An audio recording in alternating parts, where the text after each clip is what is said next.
सैफ अली खानेर ऊपर हमलाय Mumbai पुलिसेर crime branch तदন্ত করছে। তদন্তে সুপার কপ এনকাউন্টার স্পেশালিস্ট দয়া নায়েক। 1.5 দিন পরেও গ্রেফতারি শূন্য, এখনো হামলাকারী নাগালি পেল না মুম্বাই পুলিশ। ওয়ারিস আলী নামে একজনকে আটক করে পুলিশ এনে সাইফের বাড়িতে কাঠের কাজ করছিলেন। পরে জানা যায় সিসিটিভি সন্দেহভাজন আর আটক হওয়া ব্যক্তি এক নয়। 1.5 দিন কেটে গিয়েছে ঘটনার পর, এখনো হামলাকারীর কোনো কিনারা করতে পারেনি মুম্বাই পুলিশের ক্রাইম ব্রাঞ্চ।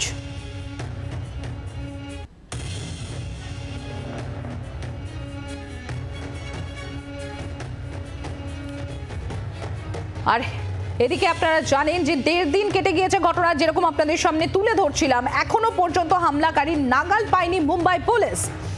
এদিকে একই রকম দেখতে, মুখের অনেক মিল আছে বলে যে সন্দেহভাজনকে জিজ্ঞাসাবাদ করা হচ্ছিল তাকে ইতিমধ্যেই ছেড়ে দিয়েছে মুম্বাই পুলিশ। প্রাক্তন এনএসজি কর্তা দীপাঞ্জন চক্রবর্তী রয়েছেন আমাদের সঙ্গে। দীপাঞ্জন বাবু, এই যে সৈফ আলী খানের মতো এরকম হাই প্রোফাইল সেলিব্রিটি যারা, তাদের বাড়িতে এরকম করে একটা ট্রেসপাসিং হচ্ছে, সেখানে এমনকি এমন ঘটনা ঘটছে সে ফায়ার এক্সিটের সিঁড়ি ব্যবহার করছে, সেখানে 56 মিনিট সে থাকছে, এবং শুধু তাই না, সৈফ আলী খানের উপর 6বার ছুরি দিয়ে স্ট্যাব করা হচ্ছে। যদিও এখনো বিপদমুক্ত সৈফ আলী খান, কি এই ধরনের সেলিব্রিটি এরা তো খুব হাই সিকিউরিটির মধ্যে থাকেন, নিরাপত্তার মধ্যে থাকেন, তাহলে কতটা সেখানে নিরাপত্তার ফাঁকফোকর থাকলে বা এই অপরাধী কতটা শাতির হলে তবে এই ধরনের ঘটনা ঘটতে পারে? দেখুন, এখন যেহেতু তদন্ত চলছে এবং আমি যতটুকু জানি যে ক্রাইম ব্রাঞ্চ তদন্ত করছে, আমি মুম্বাইতে থাকি, সুতরাং ক্রাইম ব্রাঞ্চের পেশাদারি দক্ষতাতে আমার কোনো সন্দেহ নেই। কিছুদিন আগে যে বাবা সিদ্দিকী হত্যা করে বলে যেটা অভিযোগ হয়েছিল লরেন্স বিষ্ণয় গ্রুপ, সবাইকে কিন্তু অ্যারেস্ট করেছে খুব তাড়াতাড়ি। এটাতে এখনো ব্রেক থ্রু হয়নি, কিন্তু আমি একটা জিনিসে অবাক হচ্ছি যে এইরকম যারা বড় সিনেমা অ্যাক্টার্সরা হয়, আমার অভিজ্ঞতা বলছে তাদের নিজস্ব ব্যক্তিগত প্রাইভেট সিকিউরিটি থাকে প্রচুর, এবং ওই বাড়িতে তো দুজন সুপারস্টার রয়েছেন, করিনা কাপুর খান এবং সৈফ আলী খান। সেখানে এত লোকের নজর এড়িয়ে একজন এত কিছু করলো বা দুজন এত কিছু করলো, তো আমার আপাত দৃষ্টিতে মনে হয় যে ভেতরের লোক ডেফিনেটলি ইনভলভ। পুলিশ পরে, কিন্তু পুলিশ ডেফিনেটলি এই সমস্ত বড় বড় সুপারস্টারদের বাড়ির সামনে পুলিশের পোস্ট থাকে, এবং তা সত্ত্বেও প্রাইভেট সিকিউরিটি থাকে এদের কাছে প্রচুর, বাউন্সার্স থাকে প্রচুর। সেখানে এরকম ভাবে ঘটনা ঘটলো, এটা দুর্ভাগ্যজনক। তবে আমি বিশ্বাস করি আগামী 2-4 দিন বা 1 সপ্তাহের মধ্যে ক্রাইম ব্রাঞ্চ এটা ব্রেক থ্রু করবে।